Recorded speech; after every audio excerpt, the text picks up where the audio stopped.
Good morning. Ես շատ ուրախ եմ լինել այստեղ այսօր։ Անցյալ Կիրակի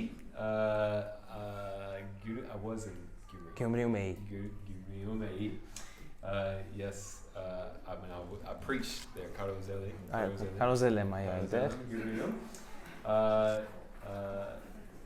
Ահոթեք քո եկբայր եւ քուրիներ գումիում, pray for your brothers and sisters there. Very kind.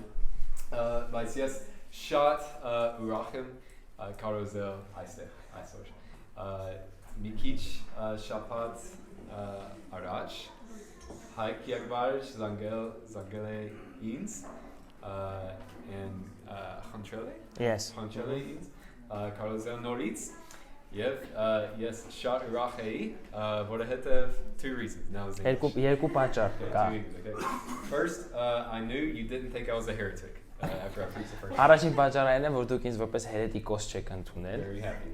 And second, I love to preach and I'm thankful to preach today. Եվ ես շատ ուրախ եմ եւ գոհ եմ Տիրոջից, որ կարող եմ այսօր քարոզել։ And as we talked, we both thought it would be good to preach from the Old Testament. Եվ այսօր նույնպես 5 կտականից եմ քարոզելու։ And I asked if it would be okay if I could start a book and then whenever in the future I get to preach again, I'll continue to preach through that book and he said yes. Ես հարցրի, արդյոք դա լավ է, որ ես կարողանամ սկսել 5 կտականից որևէ մի գիրք եւ ընթացքում այդ գիրքը ամբողջությամբ քարոզեմ։ So today we'll start a new book, but it's a short book, so if you don't like it, it's short and it'll be over soon. Դա կարճ գիրք է եւ եթե ձեր դուրը չգա, մի փոքր համբերություն ունեցեք, կարճ է։ Շուտ կանցնենք։ And so if you have your Bible with you, turn to the book of Ruth. Այո, բացեք Հռութի գիրքը։ Towards the beginning of the Bible, a few books in the book of Ruth. I'm very excited to preach through this book for a few reasons. Ես շատ ողջավորված եմ այս գիրքը քարոզել տարբեր պատճառներից դրդված։ I think this book is a wonderful example of God's grace to us in the Bible. Որովհետև սա մի հիասքանչ օրինակ է, որը ներկայացնում է Աստծո շնորհը մեզ ուղղված։ Because the Bible is actually interesting. Որովհետև Աստվածաշունչը իրականում բավականին հետաքրքիր է։ It's not just a list of do's and don'ts of rules that we're supposed to obey. Սա ուղղակի մի ցուցակ չէ, հա, ինչ որ կանոնների, որ պետք է կամ անես կամ չէ։ There are many genres in the Bible. Շատ ժանրեր կան Աստվածաշնչում։ There are letters that we have in the New Testament.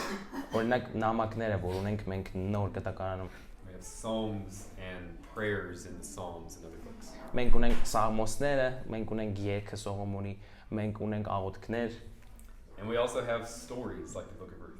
Նաև ունենք պատմություններ, որոնցից են օրինակ Ռութի գիրքը։ And we all love stories. Եվ մենք բոլորս էլ պատմություններ սիրում ենք։ Okay, you're behind. Ես կարծում եմ դուք լսում եք ավելի շատ, երբ դուք լսում եք ժուկով ժամանակով։ Ահա, թե what's the other one? Լինում, չի լինում։ Ահա։ Երեք խնձոր, I don't know the whole. Yeah, երեք խնձոր։ In English we say, what do we say? Once upon a time. Once upon a time. Yeah. We love to hear stories. Love to hear stories. Այո, մենք սիրում ենք պատմություններ լսել։ And we have in the book of Ruth one of the best stories ever written. Եվ այստեղ Ռութի գիրքում մենք ունենք երբևէ գրված լավագույն պատմություններից մեկը։ Some stories are very long and they have a lot of details and they're good because of all of the details. Շատ պատմություններ իրականում երկար են եւ իրենց մեջ շատ մանրամասներ են պարունակում։ And some stories are short and they're good because they can say a lot in a short amount of time. Բայց շատերն էլ կարճ են, բայց իրականում կարող են այդ կարճ գրվածքով շատ բան մեզ ասել։ And that's what we have in the book of Ruth. Every word means something. Եվ հենց դա մենք ունենք Ռութի գրքում, որովհետև ամեն մի բառը ինչ որ մի նշանակություն ունի։ And today we're just going to spend a few moments in the first few verses because every word is very important. Եվ այսօր մենք մի քանի համարներ ենք միասին նայելու, որովհետև ամեն մի բառ, ինչպես արդեն ասացի, շատ իմաստալից է, խորը իմաստ ունի։ Every word in these first few verses is actually like a portal taking us back to other places in the Old Testament. Եվ այս սկզբի բացվող համարները իրականում ոնց որ մի պորտալ լինի, որը մեզ մի տեղից տեղափոխում է մեկ ուրիշ տեղ։ One of my favorite stories is The Hobbit in Lord of the Rings. Hobbit? Hobbit in Lord of the Rings. Իմ ամենասիրած պատմություններից մեկը Խոբիտի պատմությունն է, Մատանիների տիրակալը, եթե նայել եք։ In that story, the main character writes a book, and the name of the book is There and Back Again, like going there and returning. Okay. Այդտեղ գլխավոր հերոսը գրում է մի գիրք, որի անունն է գնալ այնտեղ եւ կրկին վերադառնալ այնտեղ։ And that's why I'm titling this sermon, There and Back Again. Եվ նույնպես ես այս քարոզը վերնագրել եմ այդպես։ Այնտեղ եւ կրկին վերադառնում ենք այնտեղ։ And there's two reasons for that. Եվ երկու պատճառ կա դրա համար։ The first is that's kind of what is happening in the story with Ruth, with the characters that go in place and they're returning. Առաջի պատճառը այն է, թե ինչ է կատարվում Ռութի պատմության մեջ, ինչպես են կերպարները գնում եւ հետո վետ վերադառնում նույն տեղը։ And the second is because we're going to go back multiple times into other parts of the Old Testament and then come back to Ruth. Եվ որովհետեւ շատ ենք վերադառնալու 5 կտականի հատվածներին եւ կրկին վերադառնալու Ռութին։ In my church growing up, we had an activity called Bible drills, like practice things. Exercises like. Yeah, exercise. Երբ ես մեծանում էի, մենք ունենք մի եկեղեցում աստվածաշնչյան վարժություններ։ You can see how fastly somebody could turn to a passage in the Bible. Օրինակ, ինչպես կարող է ինչ-որ մեկ ավելի արագ ինչ-որ մի հատված շուտ գնալ հասնել այնտեղ։ So we'll play that together today, but there are no prizes. Մենք իհարկե խաղում ենք, բայց առանց որևէ մրցանակների։ All right, first, as we begin, just a few words to paint the picture of where we're beginning in the book of Ruth. Ուղղակի մի քանի բառ, մի քանի կարճ խոսքեր, որպեսզի հասկանանք, թե որպեսզի ընդհանուր պատկերը հասկանանք, հա, Ռութի։ If you were to ask any Bible scholar, they would essentially all say that Ruth is masterfully written. Եթե հարցնեք ինչ-որ մի աստվածաշնչյան գիտնականի, ուսումնասիրողի, նա ձեզ կասի, որ Ռութի գիրքը ուղղակի շատ հիասքանչ կերպով է գրված, վարպետորեն։ It's very poetic, really through the whole book. Շատ պոետիկ է ամբողջ գրքի ընթացքում տեսնենք։ There's some sections that are clear poems. They were written intentionally in a poetic way, but then the whole book has a rhythm. Ամբողջ գիրքը պոետիկ ձևով է գրված եւ այն երբ որ մենք տեսնենք միասին, այն ունի շատ գեղեցիկ ռիթմ։ But it's not it's a unique book for this reason. Եվ եզակի գիրք է այս պատճառով։ It's about normal everyday people, common people. Սա շատ սովորական է ամենօրյա մարդկանց համար։ Many stories in the Old Testament are about important figures, the patriarchs that would have the nation of Israel. Օրինակ հին կտակարանի շատ պատմություններ մենք գիտենք, որ նախահայրերի մասին են, թե նրանք ինչպես էին օրինակ վարվում Իսրայելում։ Other stories are about great kings or great warriors. Այլ պատմություններ օրինակ մեծ թագավորների եւ մարտիկների մասին էին։ But this story is about a family that seems to be random, just common. Բայց սա մի պատմություն է ընտանիքի մասին, ով իրականում սովորական առօրյա, ամենօրյա ընտանիք է։ And that's part of the beauty of it. We can sometimes see ourselves in these characters. Եվ հենց դա է գեղեցկությունը, որ մենք կարող ենք մեզ տեսնել այդտեղ։ Another important part of the book is it shows us a few things about what it means to be a woman and a man created in God's image. Եվ մեկ այլ նույնպես հիանալի պատկեր, մենք կարող ենք տեսնել, թե ինչ է նշանակում լինել տղամարդ եւ կին Աստծո պատկերով ստեղծված։ Of course, the book is named after a woman. Որովհետեւ գրքի անունը հենց Ռութ կնոջ անունով է դրված։ But the book is not just for women. Բայց միայն կանանց համար չէ։ It is part of God's word and it's God's word for us. Եվ սա իհարկե Աստծո խոսքի մաս է եւ Աստծո խոսքի մաս մեզ համար։ And there's some beautiful things about what it means to be made in God's image in this book. Եվ շատ գեղեցիկ պատկեր կա, թե ինչ է նշանակում լինել Աստծո պատկերով ստեղծված։ Finally, I think this last reason is the main reason the book was written. Եվ վերջին պատճառը, կարծում եմ դա հենց հիմնական պատճառն է, որի համար այդ գիրքը գրվել է։ It points us forward to David and the Messiah. Որովհետև այս պոեմը մեզ ցույց է տալիս Դավթին եւ հետո Մեսիային։ I don't know if you have a term for spoiler alert, but I'm going to spoil the ending. And at the end, it tells us that this is a family story about David.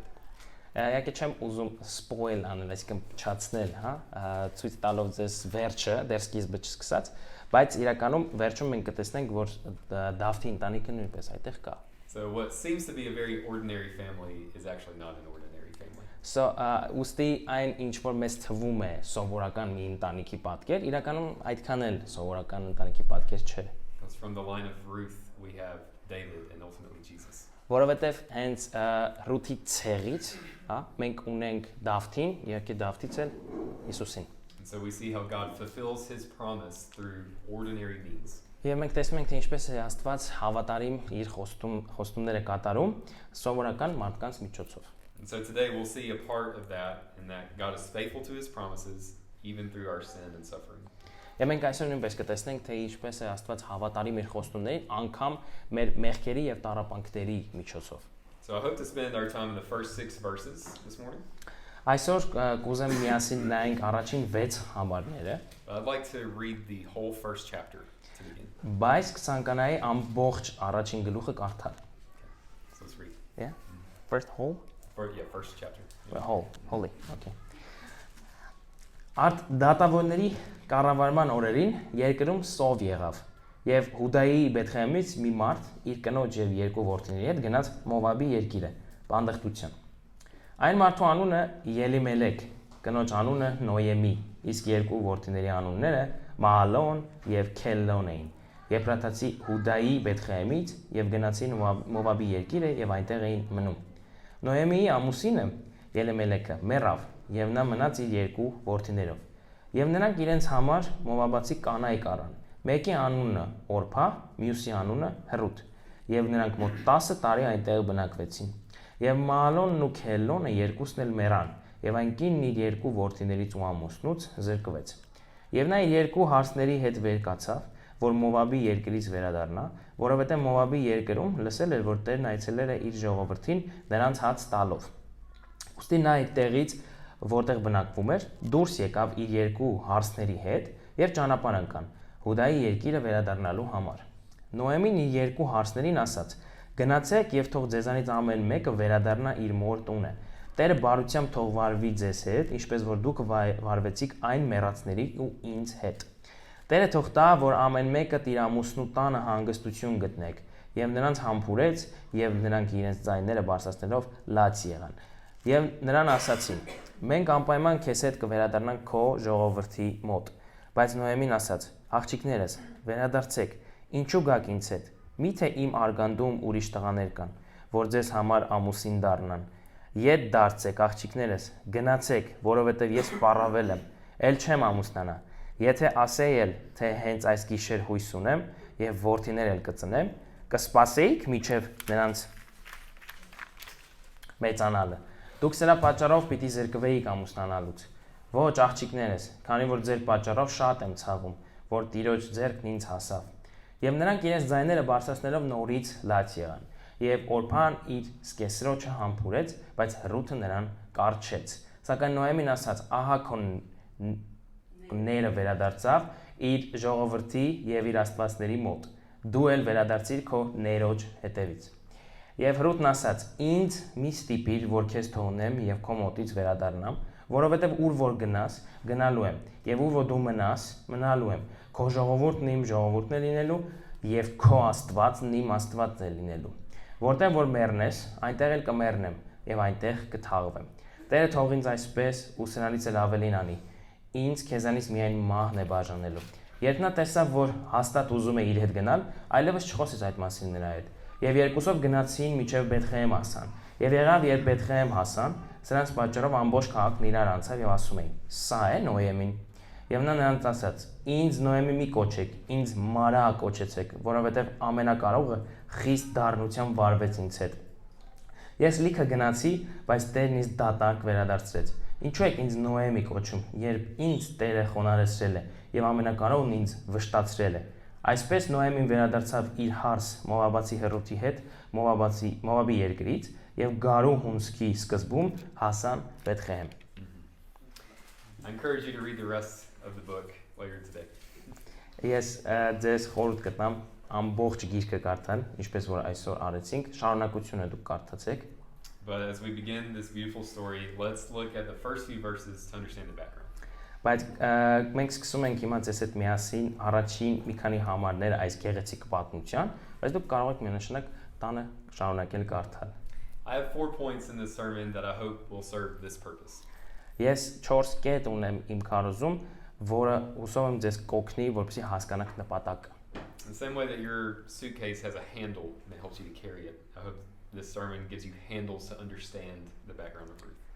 Այո, ինչպես որ ճամպրուկը ունի բռնակ, որը ձեզ թույլ է տալիս, որպեսզի մենք կարողանանք բռնել ճամպրուկը, այնպես էլ հուսով եմ ես ձեզ այսօր կարող եմ բռնակ տալ, որպեսզի դուք կարողանաք բռնվել Ռութի պատմությունից եւ հասկանալ իմաստը։ Okay, the first is desperate times lead to desperate measures. Առաջինը հետեւյալն է. հուսահատ ժամանակները հանգեցնում են հուսահատ միջոցների։ It opens with the phrase during the time or the period of the judges.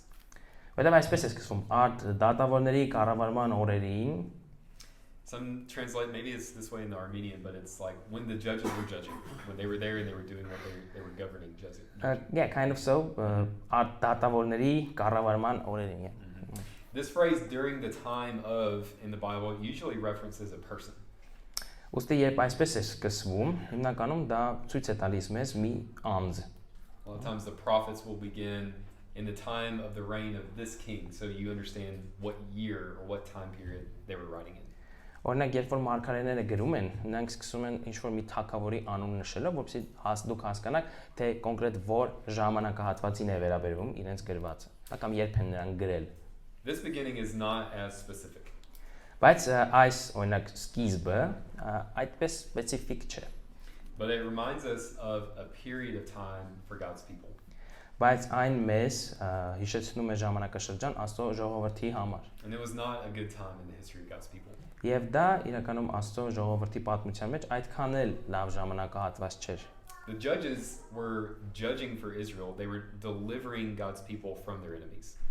Եվ դատավորները դատում էին կամ կառավարում էին Իսրայելի ժողովրդին, պաշտպանելով նրանց թշնամիներից։ And they were having to do this because Israel was beginning to forget God and sin against God.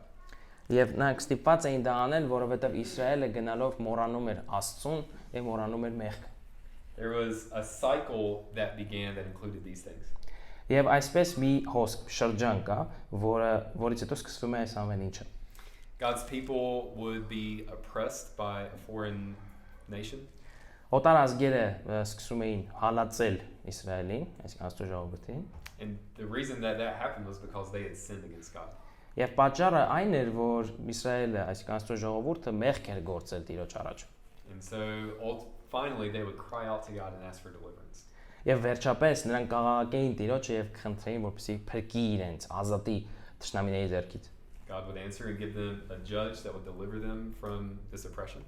Եվ Աստված կպատասխանի իրենց աղոթքներին, տալով նրանց մի դատավոր, ով նրանց այս հալածանքներից եւ տանջանքներից կփրկի։ The people would experience a brief time of blessing.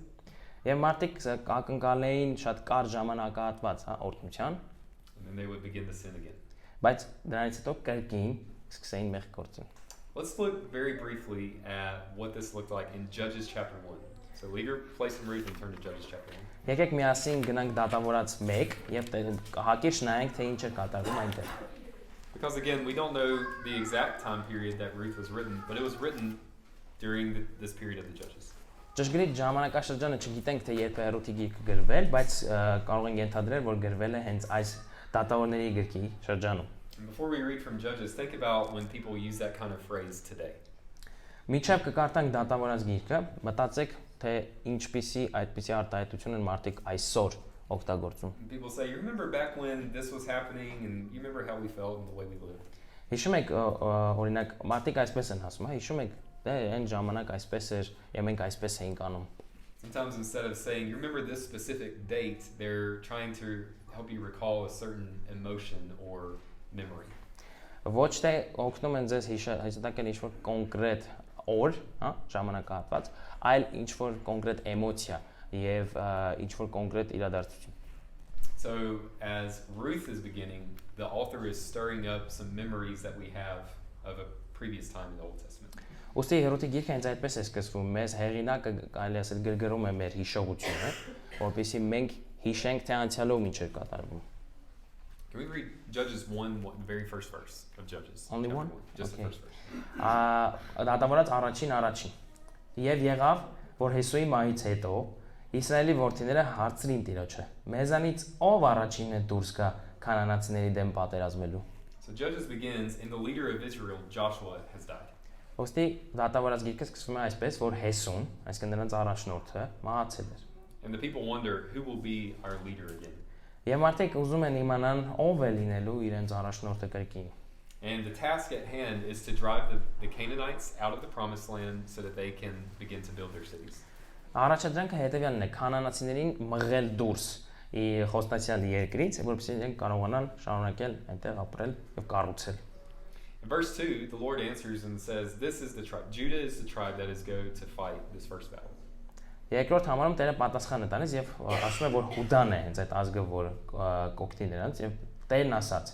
թող Հուդան դուրս գա, ահա երկիրը տվեցին նրա ձեռքը։ And by verse 3, we see Judah not fully believing God. Եվ երրորդ համարում մեզ ցույց է տալիս, որ Հուդան ամբողջությամբ Տիրոջը չէր հավատում։ In verse 2, the Lord said, Judah is to go. Բայց երկրորդ համարում Տերը ասաց Հուդան է գնալու, Հուդան թող դուրս գա։ In verse 3, Judah says to his brother Simeon, come with me. Եվ երրորդ համարում Հուդան իր եղբորը Շմավոնին ասում է. «Արի ինձ հետ»։ And what follows is a mixed bag, mixed results from what happens. Եվ հետևյալն է պատահում, հա, դրանից որպես հանգուցալուծում, հանգուցալուծումը խառնաշփոթ մի իրավիճակ։ Many times God's people have victory over their enemies. Have defeated. They have victory, defeat them. Շատ անգամներ Աստծո ժողովուրդը հաղթանակ է տարել իր թշնամիների նկատմամբ։ There are also many times where they are not able to drive the people out of the land.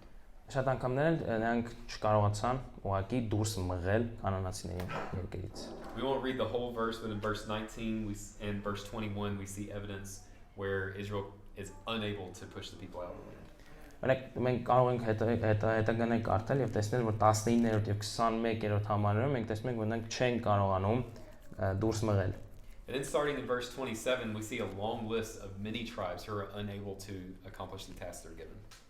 Բայց նաեւ 27-րդ համարում մենք տեսնում ենք շատ այլ ազգեր, այսինքն ստացվում է, որ առաջադրանքը ձախողվել էր, չէ՞, ստացվել կատարել։ By chapter 2 we're given the reason that this is happening. Բայց երկրորդ գլխում մեզ տրվում է պատճառը, թե ինչու էր դա պատահել։ It begins to talk about the generation that saw the things God did in the days of Joshua with their own eyes. Եվ խոսում է այն սերնդի մասին, ով իրենց աչքերով տեսել էին, թե ինչ էր անում Հեսուն այն ժամանակ։ And it gives the explanation in verse 10 and 11 if we could read chapter 2 verse 10 and 11. Բացատրությունը մենք տեսնում ենք 10-րդ եւ 11-րդ համարներում։ Կարդանք միասին։ Ու նաև այդ ամբողջ սերունդն իրենց հայրերի հետ խառնվեցին, ու նրանցից հետո մի ուրիշ սերունդ առաջացավ, որ Տիրոջն ու Իսրայելի համար նրա կատարած գործերը չէր ճանաչում։ Եվ Իսրայելի որդիները Տիրոջ առաջ չարիք գործեցին ու Բահաղիմին պաշտեցին։ The period of the Judges was a time when God's people forgot God. Դատավորների ժամանակաշրջանը, երբ մարդիկ մոռացել էին Աստծո մասին։ Let's turn to the end of the book to see how it ends in chapter 21. Եկեք գնանք միասին վերջ 21-րդ գլուխ, տեսնենք թե ինչպես է ավարտվում։ Throughout the whole book we see periods of civil war.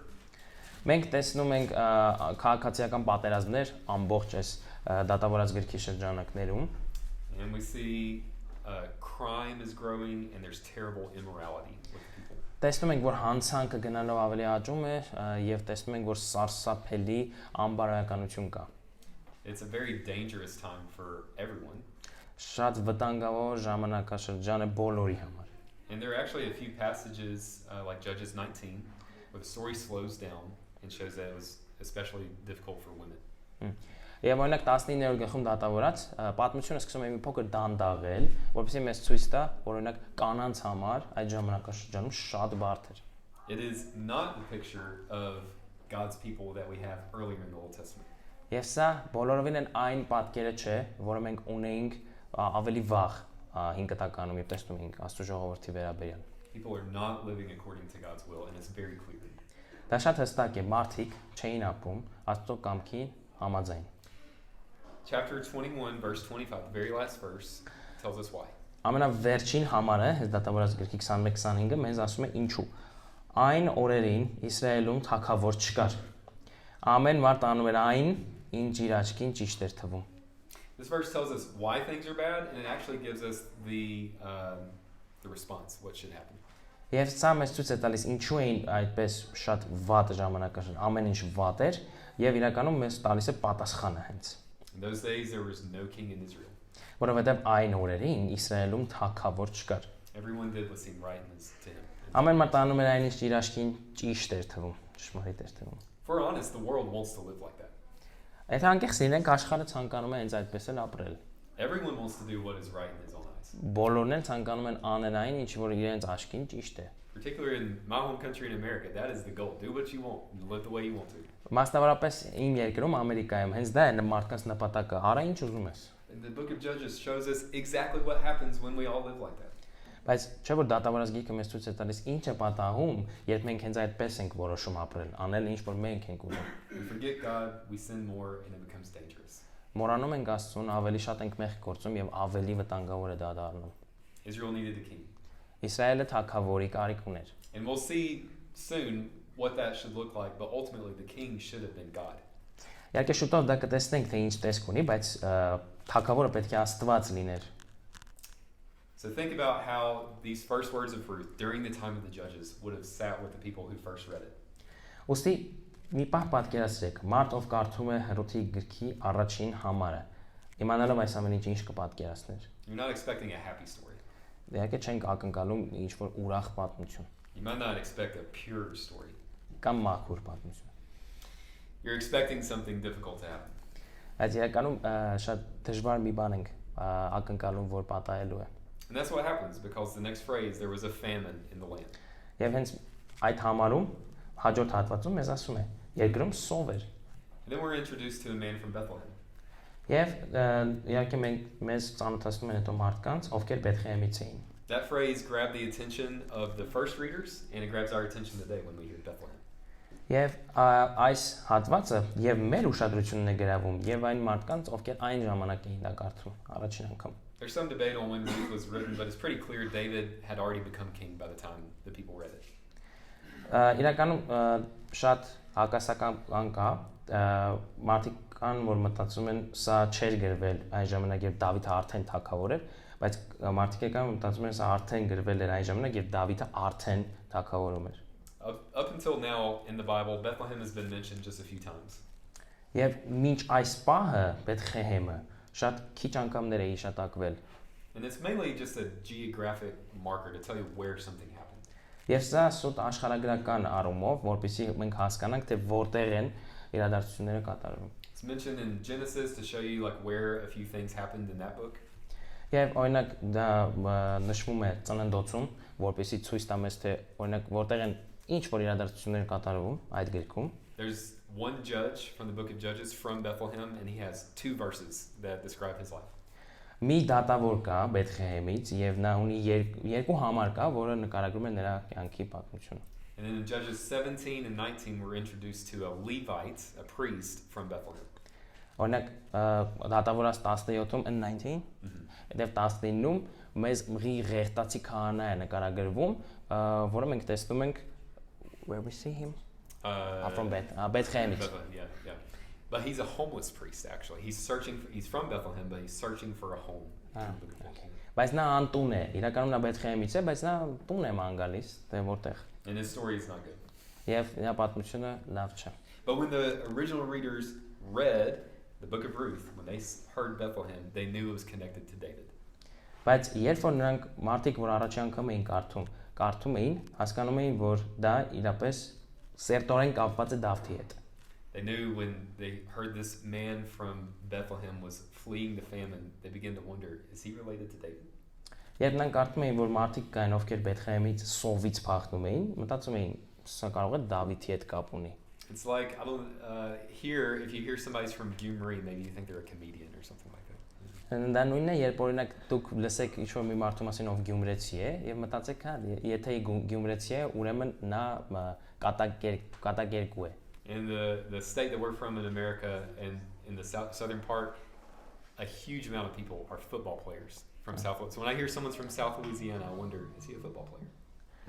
Երբ օրինակ ես իմ երկրում, հա, Ամերիկայում լսում եմ, որ ինչ-որ մեկը հարավից է, եւ ես մտածում եմ, արդյոք միգուցե նա ֆուտբոլ խաղացող է, որովհետեւ այնտեղ շատ է տարածված ամերիկյան ֆուտբոլը։ So when we read a man left Bethlehem in Judah, we begin to wonder, is this about David?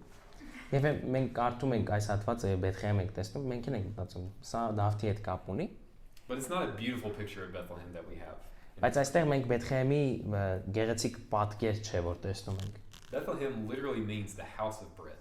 Բեթխեհեմը բառացիորեն նշանակում է հացի տուն։ It's a city in the promised land that would be a place flowing with milk and honey.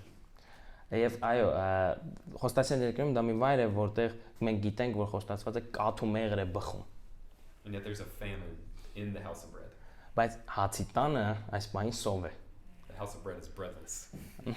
Հացի տունը անհաց է։ To understand this a little bit, turn with me to Leviticus chapter 26. Leviticus chapter 26. Որպեսզի մի փոքր հասկանանք, գնանք Ղևտացիներ 26, Because a famine has gone through God's people.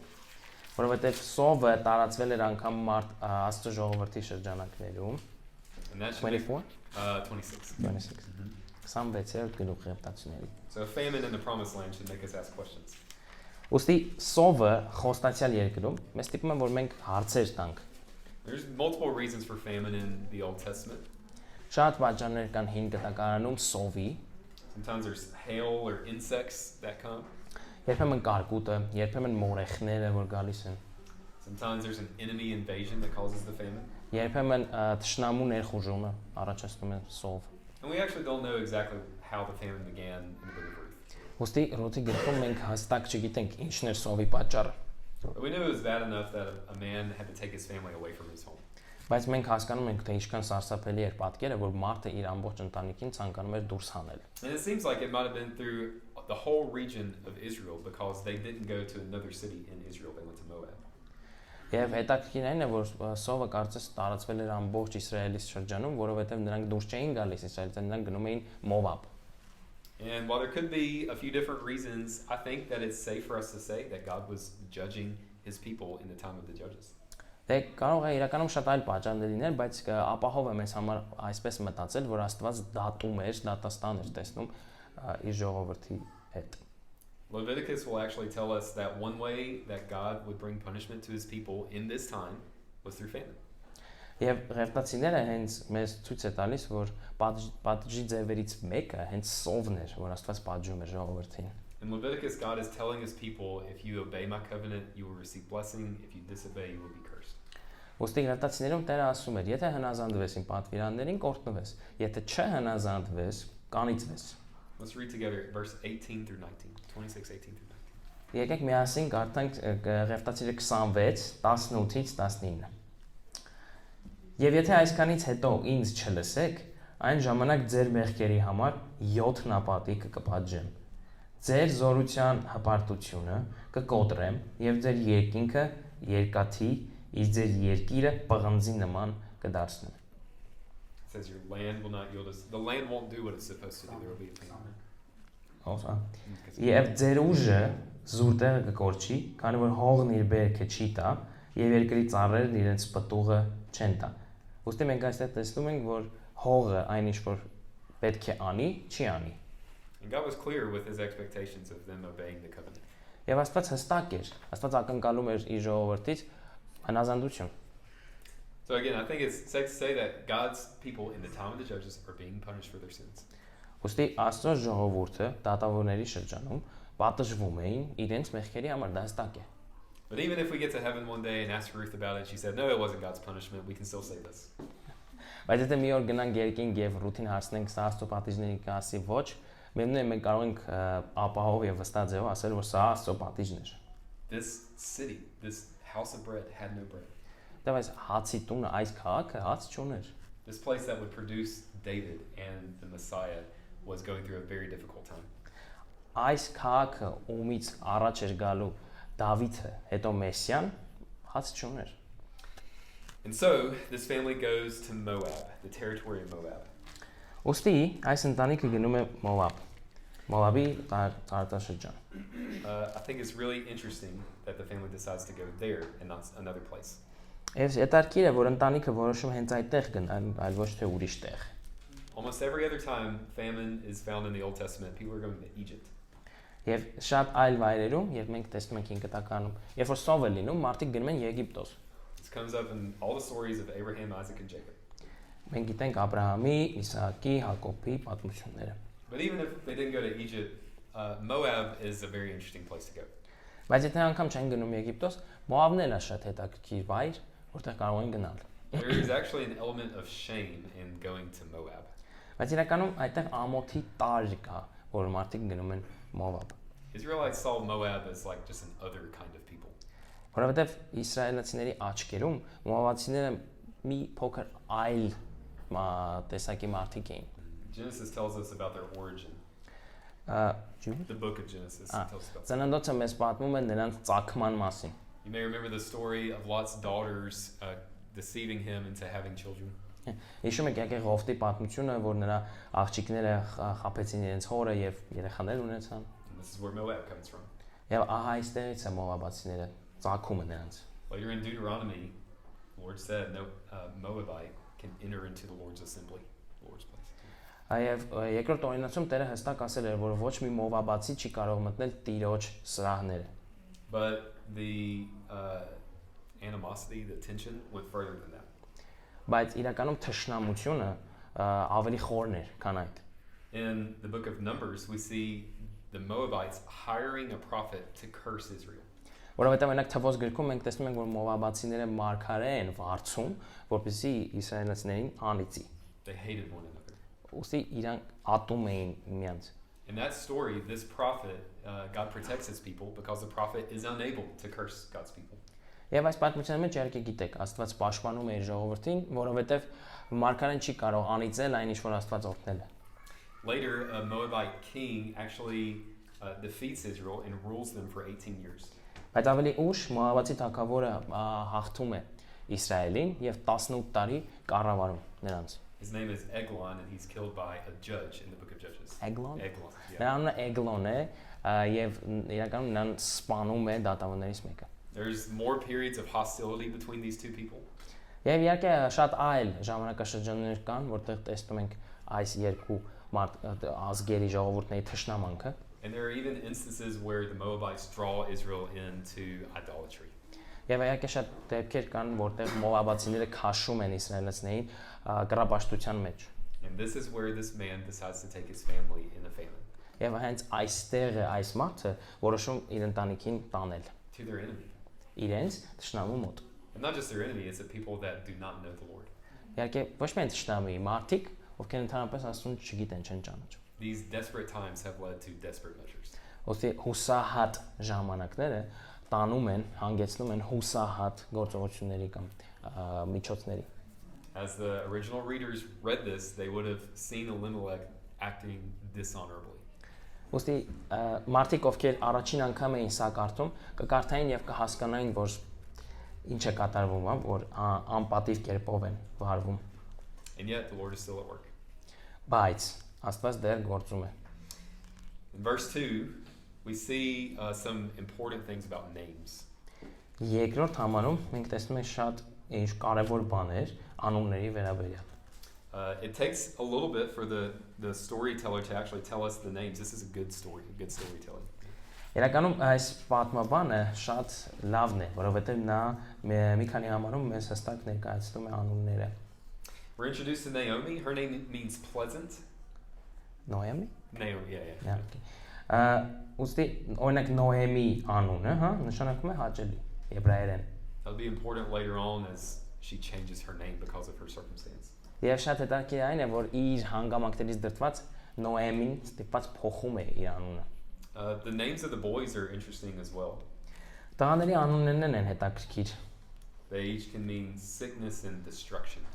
Կարող են նշանակել հիվանդություն, կործանում։ So maybe you can think about Hivanduchun for your Yeah, հիվանդություն։ But it's an interesting way to name a child, isn't it? Բայց չէ՞ որ սրանք անուններ են, որոնցով դու կարող ես օրինակ քո զավակին անվանել։ This could be pointing us further towards their what's going to happen to them later on. Բայց իհարկե սա մեզ ցույց կտա թե ինչը նրանց հետ պատահելու հետագայում։ People are also named based on the pregnancy and the birth, and so it could have just been a difficult pregnancy and birth for Naomi. Եվ երբեմն շատ անուններ են հանդիպում, որոնք օրինակ եկել են ծննդաբերության դժվարություններից դրդված։ I want to spend a moment thinking about Elimelech. Ուզում եմ որ մի պահ ուշադրություն դարձնենք Ելիմելեք անվան վրա։ His name is My God is King. Նրա անունը այսպես է թարգմանվում եբրայերեն. Աստված իմ թագավորն է։ And he does not act that way. Բայց նա այդպես չի վարվում, այդպես չի ապրում։ His name is echoing how things should be in Israel. God is that king. Նրա անունը արձագանքում է, թե ինչպես պետք է լինի իրականում, հա, Իսրայելում, բայց այդպես չէ։ But Israel was not acting like this. Բայց Իսրայելը այսպես չէր վարվում։ Now, it's important to know that God actually made a way for them to have a human king on the throne as well. Եվ հետաքրքիր է, որ Աստված ճանապարհ պատրաստեց նրանց համար, որպեսզի մարդկային թագավոր գա։ So God was to be the ultimate king, but he could rule through the earthly king. Եկեք վերջնական գերագույն թագավոր Աստված է, բայց նաև նշանակեց երկրային մարդկային թագավոր։ In Deuteronomy 17, we don't have to turn there, but in Deuteronomy 17, God tells them how a king is supposed to act. Օրինակ երկրորդ օրինաց 17-ում մեզ Տերը ցույց է տալիս, թե ինչպես պետք է թագավորը իրեն պահի, վարվի։ One of the most important things is he was supposed to read the law of God every day. Ամենակարևոր բաներից մեկը այն էր, որ նա պետք է ամեն օր Աստծո օրենքը կարդար։ That the king would submit himself under God. Եվ ինքը նույնպես պետք է ենթարկվեր, հա, Աստծո ինքնիշխանությանը։ This kind of king was very rare. Բայց այսպիսի թագավոր շատ հազվագյուտ էր։ And in fact, the people of God did not want this kind of king. Եվ իհարկե Աստծո ժողովուրդը այսպիսի թագավոր չէր ցանկանում։ In Judges chapter 8, they try to make Gideon, who was a judge, they try to make him king. Օրինակ դատավորած 8-րդ գլխում Գիդեոնին նրանք փորձում են թագավոր դարձնել, ով որ դատավոր էր։ People wanted him because he was a mighty warrior. They said, "You can protect us." Նրան էին ցանկանում, որովհետև նա շատ հզոր մարտիկ էր, եւ մարդիկ մտածում էին նա կարող է մեզ պաշտպանել։ Դրա համար թագավոր դարձնենք։ Gideon responds with, "No, I will not serve." Բայց Գիդեոնը պատասխանեց ոչ, ես չեմ անի։ He said, "The Lord will rule over you." Բայց Աստված ձեզ կկառավարի, կիշխի ձեր վրա։ But we know the people did not accept that either. Բայց այլ մարդիկ նույնպես չէին ընդունում դա։ In 1 Samuel 8, we see, this is after Ruth, we see the kingdom being established with a king. Առաջին Սամուելում մենք տեսնում ենք, որ ինչպես է թագավորը, հաստատվում։ Այսինքն Տերը ինչպես է հաստատում թագավորին։ And the people ask for a king that can rule over them just like the other nations rule over. Իհարկե մարդիկ ցանկանում էին Աստծոց այնպեսի թագավոր, որը կիշխի նրանց վրա, ինչպես որ իշխում է այլ ազգերի վրա։ They didn't want a king that would submit himself to God. They wanted a king that could rule over them. Նրանք չէին ցանկանում թագավոր, որը ինքն նույնպես ենթարկվում է Աստծուն, այլ նրանք ցանկանում էին թագավոր, որը ուղղակի կիշխի նրանց վրա։ And God says the people have not rejected his prophet, but they've rejected him. Բայց իրականում Աստված ասում է նրանք իր մարգարեին չեն մերժել, այլ մերժել են իրեն։ So in the first 2 verses, things are backwards in this story. Ոստի առաջի երկու համարում մենք տեսնում ենք, որ իրերի դասավորվածությունը ինչպես է հակառակ իրերը։ The house of bread has no bread. Հացի տունը հաց չուներ։ And the man whose name means my God is king is acting like he is king of his own life. Եվ մարդու անունը Ելիմելեք, որ նշանակում է Աստված իմ թագավորն է, այնպես է ապրում, որ ինքն է իր կյանքի տերը կամ թագավորը։ How does your life look? Can your life proclaim my God is king?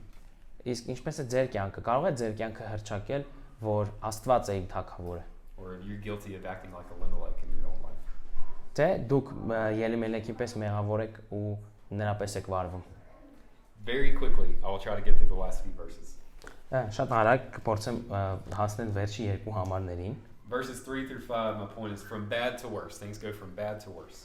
3-ից 5-րդ համարներում տեսնում ենք, որ իրերը, իրադարձությունները վատից գնում են դեպի ավելի վատը։ There's already a sense of shame for Elimelech and sin that he's not following the Lord. Որովհետև մենք տեսնում ենք Ելիմելեքի ամոթը, նրա մահը։ And after they settle in the fields of Moab, we see verse 3. Եվ երբ նրանք հաստատվում են Մովաբում, մենք տեսնում ենք արդեն 3-րդ համարը։ First Elimelech dies. Առաջին Ելիմելեքը մեռնում է։ It's interesting, he's listed as Naomi's husband, listing the wife first. Այդ տեսնում եք, սկզբում դնում է կնոջը, ասում է Նոեմիի ամուսինը։ The stories are going to begin to shift. You might think at the beginning this book should be called Elimelech, the book of Elimelech. Հետարքի է, չէ՞, ինչու այս գիրքը չի անվանվում Ելիմելեքի գիրք։ But slowly shifting and the main character is now Naomi. Որովհետև ավելի դանդաղ կերպով արդեն կերպարների փոփոխություն է տեղի ունենում, որպեսզի հասկանանք ավելի կարևոր, ավելի գլխավոր ով է։ But Elimelech's death is surprising. He has fled famine to try to go to a place with food. Բայց իրական Ելիմելեքի մահը զարմանալի է, որովհետև նա փախչում է իր ընտանիքի հետ մեկտեղ սովից եւ գալիս է այստեղ Մովաբ ու մահան։ We see later there must have been food there. They stayed there for a long time. Բայց ավելի ուշ կտեսնենք, որ այդտեղ հաց կար, որովհետև նրանք այնտեղ երկար ժամանակ մնացին։ But Elimelech still dies. Բայց Երեմելեքը միևնույնն է մահանում է։ Not only that, but so do his two sons. Բայց նա ոչ միայն մահանում է, նա թողում է իր երկու որդիներին։ They had been in Moab for 10 years. Նրանք Մոաբում 10 տարի եղել են։ And these sons had taken foreign wives. Եվ նրա որդիները օտար կանանց են առել։ This again is an interesting statement that the Bible makes. Կրկին հետաքրքիր բան է մեզ Աստվածաշունչը սովորեցնում։ It's very clear in the book of Deuteronomy that God's people were supposed to marry Israelites and not foreigners. Չէ՞ որ հստակ գրված է երկրորդ օրինացում, որ իսրայելացիները պետք է իսրայելացի հետ ամուսնանային, այլ ոչ թե օտար ազգի։ His family had fled into an enemy nation and they had married the enemy. Բայց նրա ընտանիքը փախել էր դեպի թշնամու երկիր եւ ամուսնացել հենց թշնամու հետ։ If we had time, I would make you turn to Deuteronomy chapter 7 to see where God commands this. Եթե ժամանակ ունենանք, ես կուզենայի, որ մենք գնայինք երկրորդ օրինացի 7, որտեղ տեսնենք, թե ինչպես է Աստված պատվիրում սա։ Because God tells his people don't marry foreigners, not for the reason that they have bad blood or something like that. Բայց չէ՞ որ Տերը մեզ այնտեղ պատվիրում է, որ օտարի հետ չամուսնանաս, ոչ թե նրա պատճառով, որ իրենց արյունը անմաքուր է կամ այլ պատճառով։ Deuteronomy 7:4 says, "Don't marry them because they will turn you away from me to worship other gods." Երկրորդ օրինաց 7:4, 7:4. Yeah. Just a sec. Որովհետև քո որդիներին ինձ հետևելուց ետ կդարձնեն, եւ նրանք օտար աստվածների կծառայեն, եւ Տիրոջ բարկությունը ձեր վրա կբորբոքվի, եւ ձեզ հանկարծակի կոչնչացնի։ So this is not a story about an interracial child being born and the problems that come from that. Եվ սա միջ ռասային խնդիր չէ, ինչ որ կարող է այլ ռասայի ներկայացուցիչ ծնվելն այդ ամուսնությունից, ոչ։ These first few verses are about men that have turned away from God. Այլ այս համարները սկզբի մեզ ցույց են տալիս, որ մարդիկ Աստծուց հեռացել էին։ Another question for us as we look at that is what happened during those 10 years while they were in Moab? Եվ մեկ այլ հարց է առաջանում, այս 10 տարվա ընթացքում Մոաբում ինչ է կատարվում։ And we don't know. We'll have to ask Ruth again one day. Չգիտենք, նորից պետք է Ռութին հարցնենք մի օր։ But throughout the book of Ruth, there's actually a lot said in what the author does not write. The silence actually says something to us. Հետաքրքիր բան կա Ռութի գրքում, որ գրված չէ, բայց կարծես լռությունը խոսում է մեզ հետ։ Լռությունը մեզ այդտեղ բառ է սովորեցնում։ After the sons marry these women, they live in Moab for 10 years, there are no children. Եվ նրանք ամուսնանում են մոաբացիների հետ, որդիները ամուսնանում են մոաբացիների հետ, այսքան տարի եւ չունեն երեխաներ։ We know a child will come later in this book. Գիտենք, որ շուտով այս գրքում կտեսնենք, թե ինչպես է երեխա գալիս։ But from the silence we see God is not blessing the men's disobedience. Եվ այս լռությունից մենք տեսնում ենք հետեւյալը, որ Աստված անհնազանդությունը չի օրհնում։ And the result is Naomi in anguish. Եվ արդյունքը հետեւյալն է, Նաոմին տառապանքի մեջ է, Նոյեմին տառապանքի մեջ։ It's interesting the way it's worded in verse 5 that Naomi is left without her two children, without her husband. Եվ 5-րդ համարում մենք կտեսնենք, որ իրականում նա մնում է իր ամուսնուց է զրկվում եւ անգամ իր երկու որդիներից։ When she's lost her children and her husband, the family line is cut off and she has no provision for her life.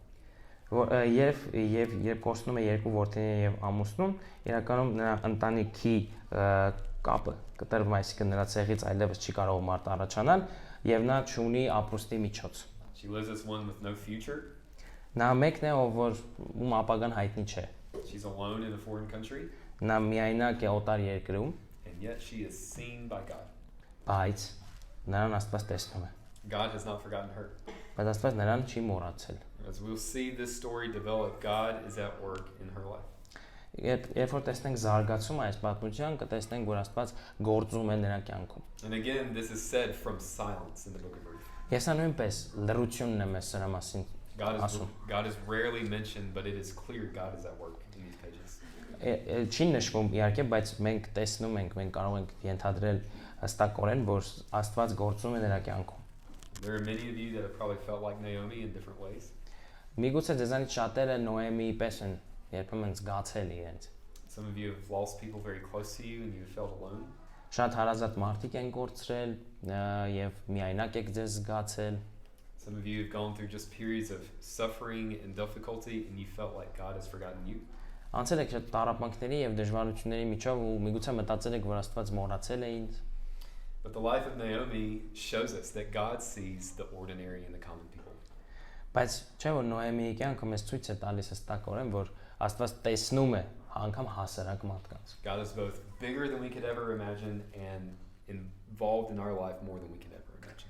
Նա այն չափազանց մեծ է, որ մենք անգամ չենք կարող պատկերացնել։ Նույն ձև մենք չենք կարող պատկերացնել, թե ինչպես է նա գործում մեր կյանքերում։ But right here Naomi is in pain. Այստեղ մենք տեսնում ենք, որ Նոեմին ցավի մեջ է, And that leads us to our final point, a solemn return. եւ դա մեզ հանգեցնում է վերջին կետին, հանդիսավոր վերադարձ։ Naomi makes probably the most responsible decision so far. Նոեմին հավանաբար կայացնում է իր կյանքի ամենապատասխանատու որոշումը։ He's going back to Bethlehem, Նա հետ է գնում Բեթխեն, going back to the promised land. գնում է հետ խոստացյալ երկիր։ And she's going because she had heard while she was in Moab that there was now food in Bethlehem. Որովհետեւ ճիշտ է նա Մոաբում էր, բայց նա լսել էր, որ Բեթխեմում արդեն հաց կա։ And it was because God had provided that need. Ինչու՞մ, որովհետեւ Աստված էր հոգացել։ God had not forgotten his people in the midst of famine. Սովի շրջանում անգամ Աստված երբեք չէր մոռացել իր ժողովրդին։ And bread had returned to the house of bread. Եվ կրկին հաց տվեց հացի տանը։ And what we see following is how the Lord continues to provide for these people. Եվ մենք հետագայում տեսնում ենք, թե ինչպես է Աստված շարունակ հոգում այս մարդկանց համար։ And ultimately how God will provide to bring a king, bring David, and ultimately the Messiah. Եվ վերջում կտեսնենք, թե ինչպես է որ Աստված հաստատում է նրանց վրա թագավոր եւ հետո բերում Մեսիային։ So let's consider as we conclude what are some things that we can remember and apply from this passage. Ոստի եկեք միասին հասկանանք ինչ այստեղից կարող ենք դաս քաղել եւ կիրառել մեր կյանքերում։ The first is a warning from the book of Judges. Առաջինը նախազգուշացում դատավորած գրքից։ We see the effect of the people's sin even in the book of Ruth from that time of the Judges. Մենք տեսնում ենք, որ անգամ Ռութի գրքում մարդիկ շարունակում են մեղք գործել։ And if you boil down the sin of the people, they forgot God. Եվ եթե դու բորբոքում ես մարդկանց, երացնում ես մարդկանց մեղքը, նրանք սկսում են արդեն մոռանալ Աստծուն։ So have you forgotten God? Ոստի մոռացել եք դուք Աստծուն։ Do you live as if you are the king and not God? Ապրում եք այնպես, ինչպես որ դուք եք թագավոր ձեր կյանքի, թե Աստված։ The second is to consider the background of Bethlehem. Երկրորդը, որպեսզի միասին դիտարկենք հիմքը, հա, ֆոնը Բեթխեմի։ There are difficulties in that city, there's a famine in that city, but God ultimately did provide food and provide a king. Դա դժվարություններ ու տառապանքներ կան այդ տանը, այդ քաղաքում, բայց միևնույնն է Աստված շարունակում է հոգ տանել։ So do you trust the Lord to provide for you? Վստահում եք Տիրոջը ձեր կարիքների հարցում, որ նա հոգ կտանի ձեր կարիքների համար։ Third, think about the family going to Moab. Երրորդը մենք տեսնում ենք, որ ընտանիքը տեղափոխվում է Մովաբ։ God is still at work even in the midst of this family sin. Անկամ այս ընտանիքի մեղքի մեջ միևնույնն է Աստված շարունակում է գործել։ How much more will he work in your life when you're obedient to him? Որքան առավել նա կշարունակի գործել ձեր կյանքում, եթե դուք հնազանդ լինեք։ In addition, just as God knows Naomi's suffering, he knows ours as well. Չէ՞ որ Աստված գիտի, որ Նոեմին տառապում է, եւ նաեւ գիտի, որ մենք ենք տառապում։ Scholars don't talk about this much, and I don't think there's a huge amount to make of it, but I can't help but make this connection. Գիտնականները սա մասին շատ չեն խոսում, բայց իրականում ինձ դա օգնում է, որպեսզի ես make this connection. I want to show a connection that I see. Yes, բայց ես ուզում եմ ձեզ ցույց տալ այստեղ կապը։ Many people in the Bible had to flee from famine or difficulty. Շատ մարդիկ պետք է փախչեին սովից եւ տառապանքներից։ And so did Jesus. Ինչպես Հիսուսը նաեւ։ When he was young, he fled into Egypt with his family. Նա երբ երիտասարդ էր, նա փոքր էր, իր ընտանիքի հետ միասին նրանք գնացին Եգիպտոս։ Jesus knows what it means to suffer as a human. Հիսուսը գիտի ինչ է նշանակում տառապել որպես մարդ։ As a child, he fled from danger. Որպես երեխա նա վտանգից խուսափել էր։ He understood losing people close to him as Lazarus dies and he sees the mourning of the people. Նա հասկանում է ինչ է նշանակում քեզ համար հարազատ մարդուն կորցնել, ինչպես որ նա կորցրեց Ղազարոսին եւ իրականում շատ կարեկից էր, ապրոմակցում էր։ He understands our hardship, but he lives sinlessly without sin. Նա հասկանում է մեր դժվարությունները, բայց նա ապրում է եւ իհարկե անմեղ։ So as we go through difficulties in life, and especially as we battle sin in our life, our Savior knows what we need. Երբ մենք անցնում ենք կյանքի դժվարությունների ու տառապանքի միջով, միևնույնն է մեր Փրկիչը գիտի մենք ինչի կարիք ունենք եւ նա մեզ հետ է այդ պատերազմի ընթացքում։ And finally, we can consider the actions of Elimelech and his sons in this passage. Եվ մենք կարող ենք ներշում նաև դիտարկել Ելիմելեքի եւ նրա որդիների գործողությունները այս հատվածում։ Elimelech should have responded in famine and said, God, would you provide for our needs? Ելիմելեքը այսպես պետք է պատասխաներ. Տեր Աստված, դու կհոգաս մեզ կարիքները սովի շրջանում։ Instead, he fled into an enemy country. Բայց նա փախավ թշնամու երկիր։ And this had many effects on the people around. It wasn't just something that impacted his life, it impacted his whole family. Դա ազդեցություն ունեցավ միայն նրա կյանքի վրա, դա ազդեցություն ունեցավ նրա ամբողջ ընտանիքի վրա։ So we need to consider how our own obedience to God can actually affect others. Ուստի մենք պետք է շատ լուրջ մտածենք, թե ինչպես մեր սեփական հնազանդությունը կարող է ազդել այլ մարդկանց վրա։ And to remember that God is always calling us to repentance. Եվ մենք հիշենք, որ Տերը մեզ միշտ կանչում է, կոչ է անում ապաշխարության։ So what do you need to repent of today? Ուստի այսօր ինչի համար դուք կարող եք ապաշխարել, ինչի կարիք ունեք, որ ապաշխարեք Տիրոջ առաջ։ We serve a Savior from Bethlehem who knows our suffering. Մենք ծառայում ենք Փրկչի Բեթխեհեմից, ով գիտի մեր ամեն կարիքները եւ ամեն թուլությունները, տառապանքները։ He freely offers forgiveness to those who believe. Եվ նա ձրիաբար առաջարկում է ներում բոլոր նրանց, ովքեր հավատում են իրեն։ So let's respond in obedience. Let's respond with In obedience. Ոստի եկեք պատասխանենք մեր հնազանդությամբ։ And let's pray. Եկեք աղոթենք։ Father God, we thank you for this day and for your word. Հայր Աստված, շնորհակալ ենք այսօրվա համար եւ քո խոսքի համար։ Forgive us in moments when we act as if we are king. Ներիր մեզ այն պահերի համար, երբ մենք գործում ենք այնպես, ինչ կարծես թե մենք ենք մեր կյանքի թագավոր, այլ ոչ թե դու։ Help us to trust you as the king over our lives and over the world. Օգնիր, որ մենք միշտ վստահենք քեզ որպես մեր Աստված, մեր թագավոր եւ ամբողջ աշխարհի թագավոր։ I pray you would increase our faith so we can trust you in the midst of suffering. Աճեցրու մեր հավատը, որպեսզի տառապանքների արդյունքում մենք շարունակ քեզ վստահենք։ And we thank you that you see us and know us where we are. Եվ շնորհակալ ենք, որ դու մեզ տեսնում ես եւ գիտես մենք ինչի մեջ ենք։ Help us to live in obedience. Օգնիր, որ մենք քեզ ապրենք հնազանդ կերպով։ In Jesus' name. Հիսուսի անունով ամեն։ Քեզ մերսի։